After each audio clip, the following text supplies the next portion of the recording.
Luna y terminó en el bote, también fue el que enfrentó al general Cienfuegos por la venta que se planeaba de un campo militar que detuvo la sociedad, que detuvo la campaña iniciada precisamente por Gerardo Fernández Noroña. Y miren en dónde termina el general Cienfuegos. Te saludo con mucho gusto, diputado. ¿Cómo estás, Vicente?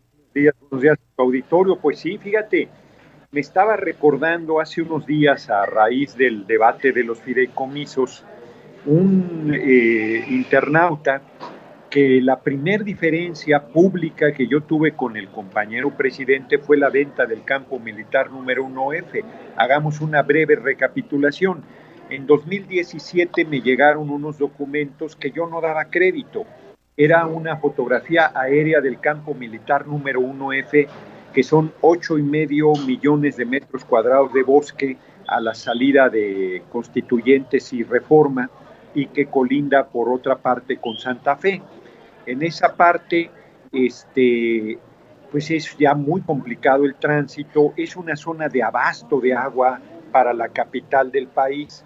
Ahí está un acueducto de antes de la llegada de los españoles, está la fábrica de pólvora del siglo XVI, de la época de la colonia. Era ahí donde estaba la industria militar mexicana, y con el pretexto de cambiar de lugar la industria militar mexicana, querían $1,000 millones por ese campo. Me llegaron documentos que evidentemente me entregaron de dentro de las Fuerzas Armadas, y yo primero pensé que no podía ser cierto. Cuando me documenté y vi que era verdad, empezamos una serie de protestas, dimos a conocer los documentos.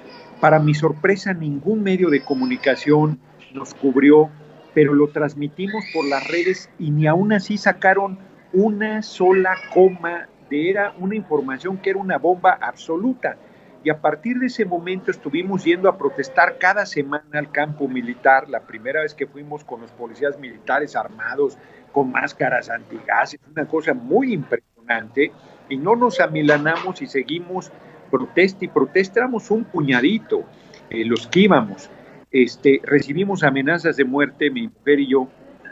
Estuvo muy, muy feo el asunto. Entraron a mi departamento del centro histórico, luego entraron a un lugar donde guardaba, después del sismo de septiembre de 2017, mi mujer, Santiago Álvarez Campa, mi hermanito, le prestó un lugar ahí en la Roma para guardar sus cosas, lo que se rescató del sismo, porque el edificio quedó absolutamente dañado. Y ahí nos dejaron amenazas de muerte explícitas. Santiago metió las denuncias. Uno de la policía del DF de inteligencia fue y me dijo: oye, si es el ejército, cuídate. Fue todo lo que me dijo, imagínate nada más. Y fue un proceso muy duro, muy difícil. Y después de un año, en febrero, marzo de 2018, se anunció que se cancelaba la venta. Vivimos, me podría pasar aquí un rato contando anécdotas, algunas muy bellas, algunas muy duras, de esa lucha, y lo hicimos sin fuero. A diferencia de García Luna, que yo era diputado, el fuero no cuida el cuero, pero por lo menos era diputado. En esta yo iba como ciudadano de a pie, y se puede ver en mi Twitter de esa época los mensajes insistentes, yo puyando a Cienfuegos, le llamaba yo Cien Muertes, porque más es otro criminal peligroso, es un tipo que hizo cosas terribles, acusado. Yo creo que en la desaparición forzada de los 43 normalistas tiene responsabilidad, yo creo francamente, y era un secreto a voces que estaba vinculado al narco. A ese nivel de deterioro se habían llegado las cosas. Nosotros lo enfrentamos, y lo enfrentamos a riesgo de nuestra integridad. Oye, diputado. Y termino el largo comentario. Además, vencimos, y cuando llegó el compañero presidente dijo: lo vamos a vender el campo militar. No, me aviento por la ventana. Tuve que volver a salir a declarar que no. Él dijo, bueno, una parte. Yo volví a insistir que no, y al final reculó bien, y hoy va a ser un área verde para el pueblo de México. Oye, diputado, recuerdo, porque nosotros sí dimos cobertura, que en aquel momento señalabas que uno de los socios en esta venta podría ser alguien cercano a Raúl Salinas de Gortari, ¿no? Y que uno de los beneficiados era de ese círculo. Fíjate que no recuerdo yo esa parte. Lo que sí recuerdo es que uno de los documentos que teníamos, hoy los voy a mostrar en mi videocharla de las 6 de la tarde, era un teniente coronel, si mal no recuerdo su nombre, que alertaba de los problemas de tránsito que esto implicaba y de agua, y que para el cambio de uso del suelo y hacer todavía más rentable la venta de ese terreno, debería hablarlo Cienfuegos con Mancera. Ese militar fue enviado a Cancún y ahí apareció suicidado, ¿no? La verdad es que fue una cosa muy fuerte, ¿eh? Yo no sé quiénes estaban detrás de los intereses, no recuerdo yo, a lo mejor esto te lo dijo alguien más, Vicente, no sé quiénes estaban detrás de la venta, pero los promotores de la venta eran Peña Nieto y Cienfuegos, nada menos que el presidente y el secretario de la Defensa Nacional, y hoy su detención es un bombazo porque es un hito, es un parteaguas, es el militar de más alta responsabilidad que es detenido por vínculos con el narco en Estados Unidos, y ya los comentócratas o estos que andan a la tarea a la derecha dicen, no, pues fue Estados Unidos, si lo hubiéramos hecho nosotros dirían que es venganza política, si lo hace Estados Unidos dicen que es porque nosotros no, nuestro gobierno no hace las cosas.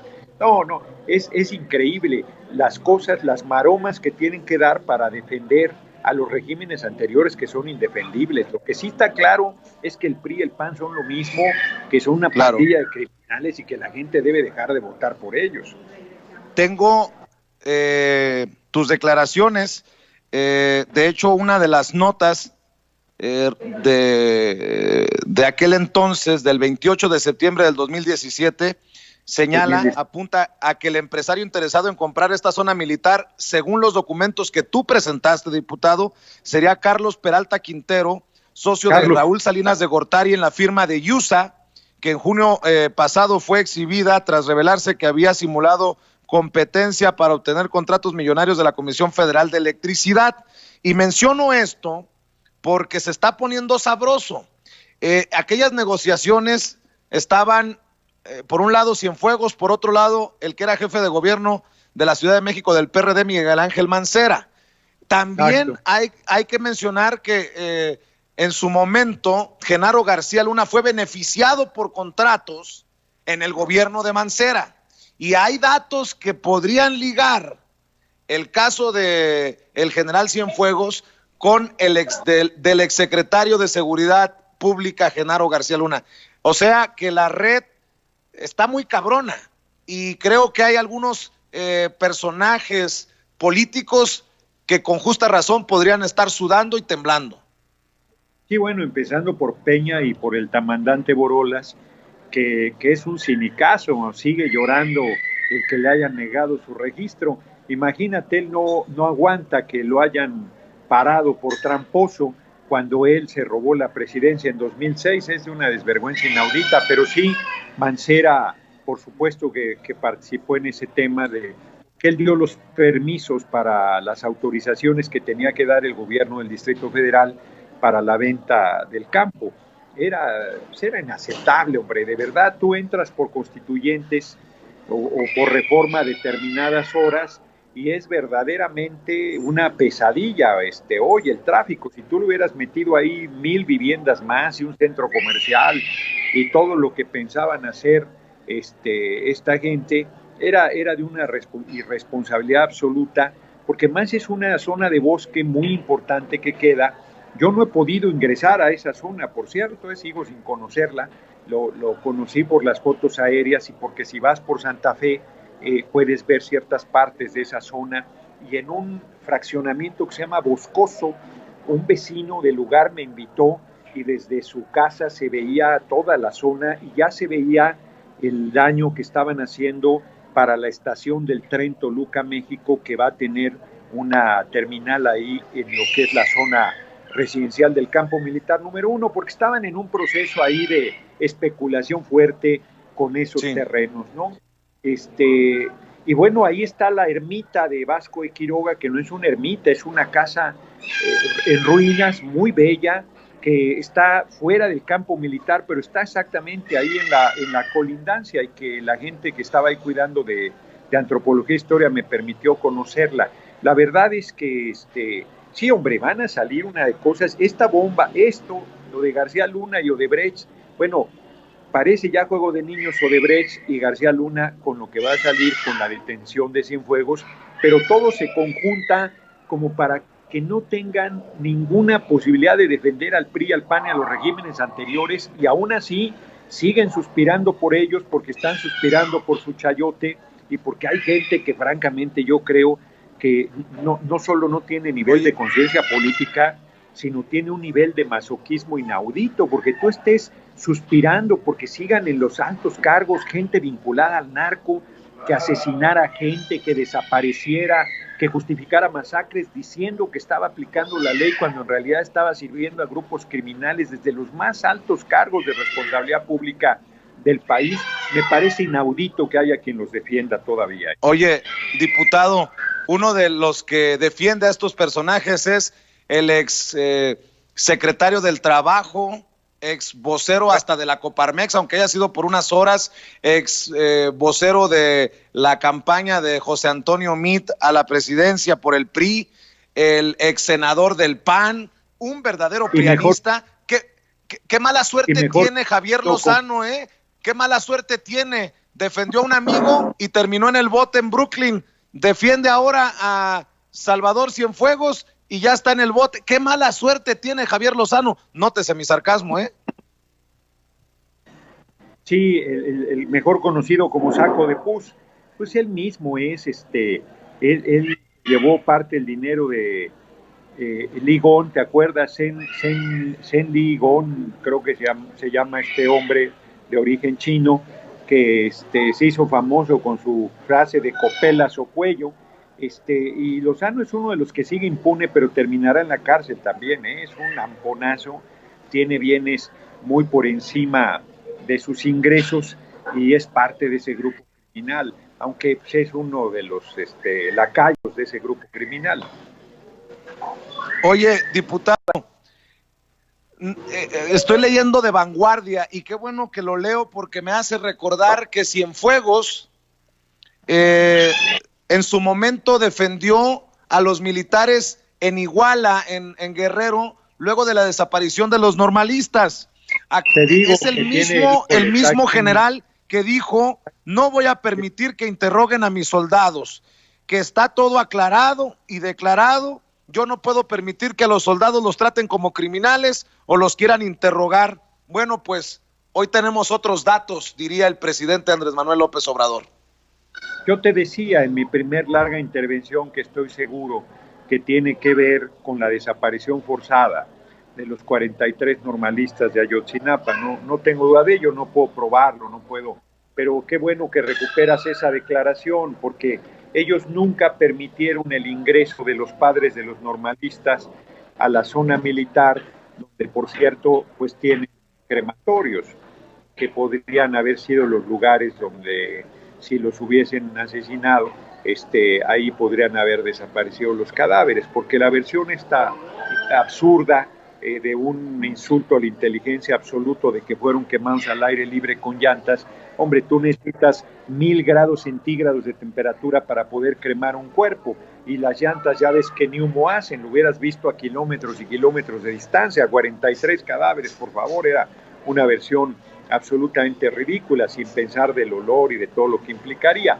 Es francamente majadero, eso solo lo pudiste haber hecho en crematorios y aún así con días y días de trabajo para deshacerte de cadáveres de 43 personas. No estamos diciendo que eso haya sucedido, estamos haciendo una especulación ciertamente, pero me parece que el ejército, ayer me preguntaban en una entrevista cuando íbamos platicando y se cortó la llamada porque íbamos en carretera y luego más tarde entró otra llamada para tocar el tema y me decían, pues el ejército tiene buena imagen frente al pueblo. En realidad es una imagen dual, ambivalente, porque por un lado el ejército es respetado, reconocido por su origen de la revolución, por su origen popular.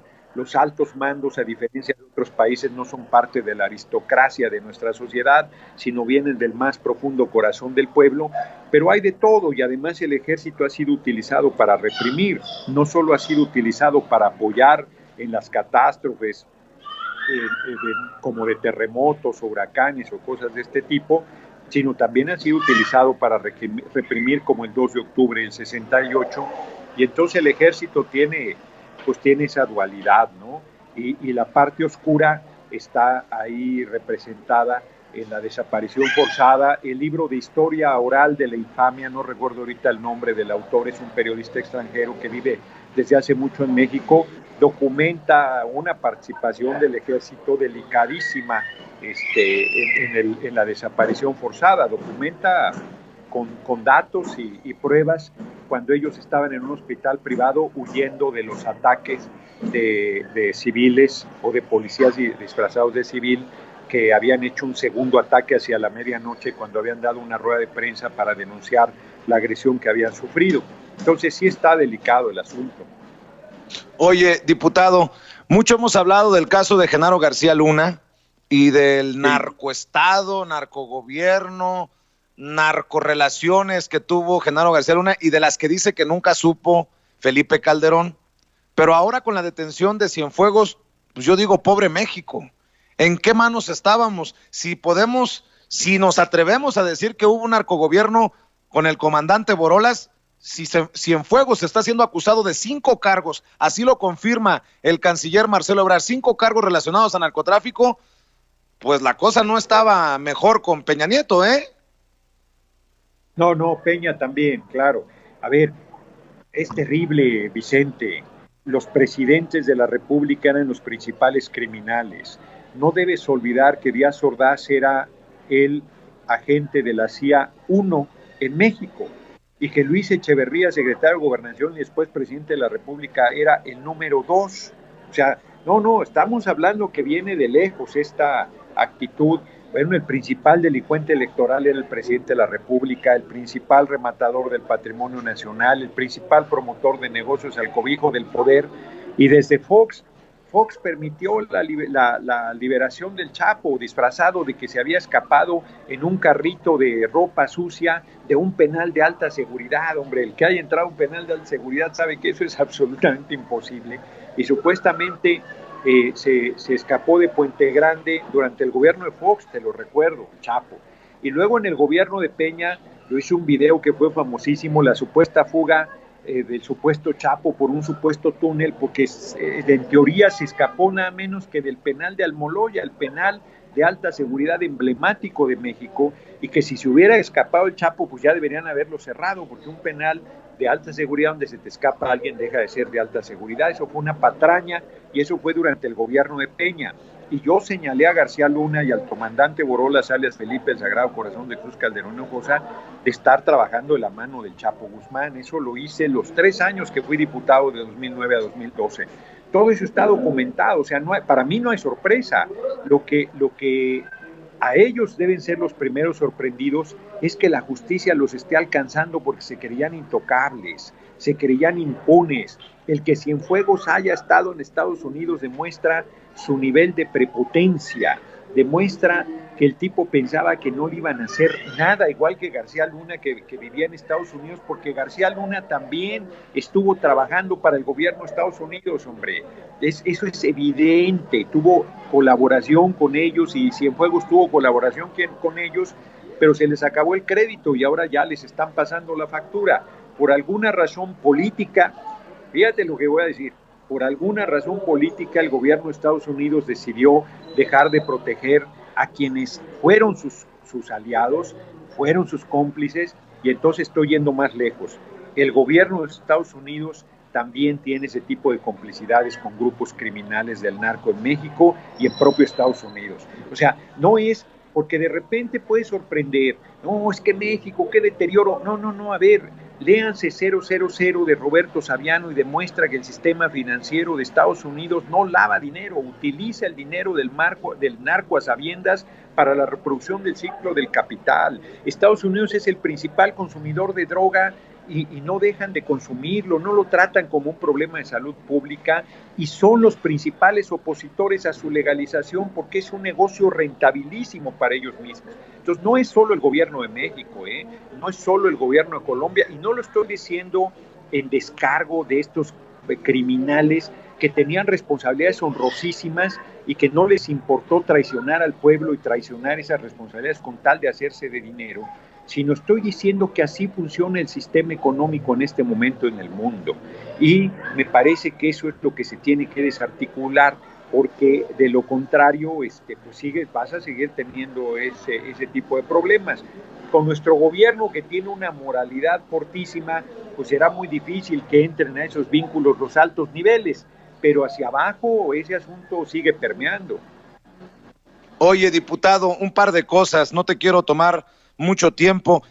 Dice el Wall Street Journal, uno de los periódicos más leídos pero más conservadores de Estados Unidos, que la detención de Cienfuegos sorprendió incluso a exfuncionarios de alto rango en aquel país y que impulsará al presidente López Obrador, quien ha hecho una carrera con sus denuncias de corrupción. Ya muchos, como Sarmiento, como Riva Palacio, como los mismos de siempre, cuestionan que se haya hecho la detención. Yo también en su momento me lo preguntaba y ayer creo que me corrigió muy bien la diputada María de los Ángeles Huerta, diciendo, no seas ingenuo, Vicente, y creo que sí pequé de ingenuo anoche, porque decía, ¿por qué se da en Estados Unidos y no en México? Pues creo que es una obviedad, y la operación se llama Operación Padrino. Si hay un padrino en realidad, la pregunta del millón, ¿quién es el padrino? Hay tantas aristas, tantas reflexiones que sacar de lo que te planteo y de lo que estamos platicando, diputado. No, bueno, es Peña, hombre, es Peña, pues eso es evidente. O sea, no pudo haber su secretario de la Defensa tenido esos tratos criminales sin que Peña se enterara. Hay una manera muy simple, hombre, el amor y el dinero no puede ocultarse. Y es evidente que las fortunas que tenía Cienfuegos pues no se justificaban con sus ingresos, hombre, eso no pudo haberlo no conocido Peña, pero sí él también era igual, y Videgaray también, o sea, era un gobierno de bandidos, hombre, de ladrones, como lo fue el gobierno de usurpador del comandante Borolas. Y efectivamente tú no puedes, a ver, a un general, a un exsecretario de la Defensa, procesarlo, pues es frente a ellos sí tienen fuero, lo comentamos ayer, es ante los tribunales militares. ¿Quién se va a atrever a encarcelar a un exsecretario de la Defensa en los tribunales militares mexicanos, hombre, o en los tribunales civiles mexicanos? Si los expresidentes a esta hora siguen siendo intocables, tendrá que hacerse la consulta para que haya una presión enorme del pueblo, para que se inicie procesos legales en su contra, y todavía aún así vas a tener que presionar muy fuerte para que puedan realmente ser enjuiciados y encarcelados. Entonces, no es un asunto menor. En México en esa materia falta mucho por caminar. La revolución sin violencia, que es la 4T, tiene mucho por llevar a cabo en ese plano, y va a llegar, pero yo insisto que si hay hipocresía de Estados Unidos, porque sanciona a los de fuera, pero no sanciona a los de dentro. O sea, si el secretario de la Defensa estaba vinculado al grupo, a los grupos criminales, los altos órganos de inteligencia de Estados Unidos lo sabían y actuaron todos esos años en complicidad también. Oye, ¿y cómo ves a los defensores de los malandros con todo? Permíteme poner un audio del editorial de Ciro Gómez Leiva anoche, que casi llora, casi llora. Se está quedando sin amigos. Lozoya en problemas, García Luna en el bote, Cienfuegos en el bote, y Ciro Gómez Leiva se está quedando así como en el Chapulín Colorado. ¿Y ahora quién podrá defenderme? Bueno, pues escuchen, por favor, dame tu opinión de este editorial de Ciro Gómez Leiva, que es vomitivo, encabronante, pero que requiere una reflexión de estos comunicadores, de estos periodistas, de estos medios, que siguen siendo los defensores de los malandros, los voceros de lo peor, de los sacos de pus, pongámoslo de esa manera. Escuchen. En el periodismo hay una frase, una máxima muy vieja. Dice que dos coincidencias marcan una tendencia. Hace poco menos de un año, fuentes de Estados Unidos informaron lo que la autoridad de aquel país confirmaría minutos más tarde, que en territorio estadounidense acababa de ser detenido un poderoso exsecretario de Seguridad Pública del gobierno mexicano, Genaro García Luna. Lo mismo ocurrió hace unos momentos. Una periodista estadounidense adelantó la noticia y el embajador de Estados Unidos en México la confirmó. El detenido, ahora en suelo de aquel país, fue un poderoso exsecretario de la Defensa Nacional, el general Cienfuegos. En ambos casos, las autoridades mexicanas no tuvieron nada que ver. Dos coincidencias marcan una tendencia. La autoridad de Estados Unidos captura a dos de los más simbólicos personajes en la lucha contra el crimen de los gobiernos anteriores. Los dos, supuestamente, ahora están ligados a narcotraficantes. Dos hechos que embonan a la maravilla con la idea y el discurso de que México fue en los últimos 12 años un narcoestado. Dos hechos obsequiados, como se dice en el lenguaje judicial, por Estados Unidos. Se quedan con ¿Qué importa? Gracias, buenas noches, ánimo. Así o más mala leche de Ciro Gómez Leiva. Diputado, te pregunto porque antes del arresto de Genaro García Luna estuvo el procurador Barr en México, no es coincidencia. Y antes de la detención de Cienfuegos estuvo el jefe interino de la DEA. ¿Quién pide la detención de Cienfuegos? La DEA. ¿Coincidencia? No creo. Así que se haga una idea de mala leche Ciro Gómez Leiva es una cosa, pero la verdad es otra. Sí, no se hace una idea de mala leche, porque en realidad en su comentario hay una paradoja. Él dice, obsequió el gobierno de Estados Unidos. Dice, no tuvo nada que ver el gobierno de México, y dice, obsequió el gobierno de Estados Unidos. O sea, yo creo que sí tuvo que ver. Creo que si Meade o Anaya gobernaran el país, esas dos detenciones no habrían sucedido nunca. Me parece que quien tenga ojos para ver, que vea.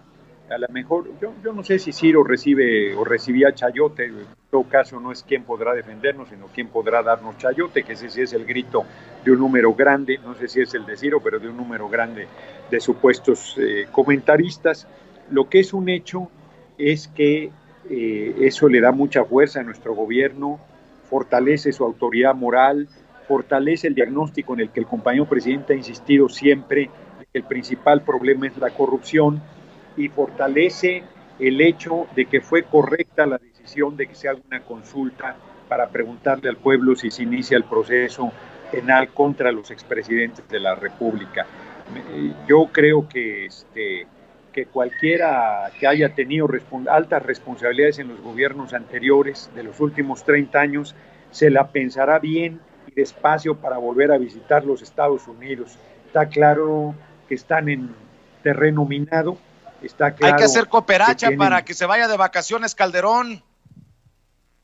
Exacto, que vaya a darse una vuelta a Nueva York a visitar a García Luna, quien quita y le consigan una habitación contigua.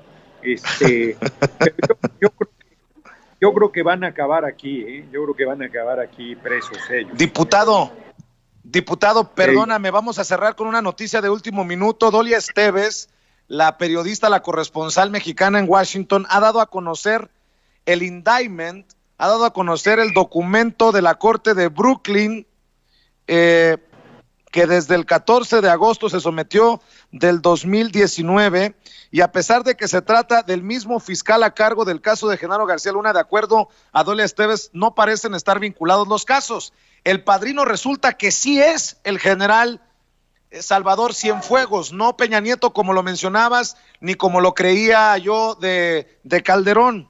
El general Cienfuegos es conocido en el indictment, en la acusación, en el documento, no sé si lo esté mostrando don David, ahí lo tenemos, CR 19-366 del juez Kogan, dice, Estados Unidos de América contra Salvador Cienfuegos Cepeda, también conocido como El Padrino y como Cepeda, acusado de 4 cargos relacionados al trasiego de heroína, cocaína, metanfetaminas y marihuana, así como lavado de dinero entre 2015 y 2017, cuando era titular de la Secretaría de la Defensa Nacional. diputado, tus impresiones para cerrar de esto que está en papel. Es un documento ya que estamos viendo que sale desde la Corte de Brooklyn, un Brooklyn que verá llegar el día de hoy más tarde a al general Salvador Cienfuegos. Pues yo te insisto que Peña no puede haber no conocido esta situación. La concentración de riqueza de Cienfuegos era injustificada y el gobierno de Peña pues no pudo haber cerrado los ojos frente a ese tema. Son una pandilla de criminales, son una pandilla de criminales y les está llegando su hora, así es que por más que intriguen contra nuestro gobierno, yo sigo insistiendo que no entiendo a la gente que sigue simpatizando con el PRI, con el PAN. Representan lo más deteriorado de la vida pública nacional. En algún momento tuvieron alguna aportación para la patria, pero hoy son grandes lastres y francamente, como se les dije en la comparecencia del director de Pemex, porque estaban retando al director a renunciar si no llegaba la producción de barriles de petróleo a final de año programada, y yo les decía, oigan, si lo de Odebrecht se confirma, deberían ustedes retirar el registro de su partido político si tuvieran un poco de vergüenza, les decía yo a los paniaguados. Los del PRI les dije, ahora que les dieron una mesa directiva, que era una pandilla de criminales, pues a ver qué me dicen después de esto. Es un golpe mortal y sin embargo en política nunca nadie está completamente muerto y ahí seguirán siendo un lastre para la vida pública nacional mientras haya ciudadanos y ciudadanos que lo sigan apoyando con su voto. Diputado, tu videocharla, ¿en dónde, a qué hora y por qué canales? 6 de la tarde, GF Norona Oficial en YouTube y Fernández Norona en Facebook. Ahí voy a mostrar los documentos que en su momento enseñamos del intento de venta del campo militar número 1F. Y le voy a pedir a Santiago que me mande el número de la denuncia, del expediente, la denuncia que presentamos por las amenazas de muerte que en su momento hubo en nuestra contra. Pues estamos al pendiente, diputado, te agradezco esta extensa charla, no era para menos el tema y te mando un abrazo. Un abrazote, hasta luego. Gracias, es el diputado del Partido del Trabajo, Gerardo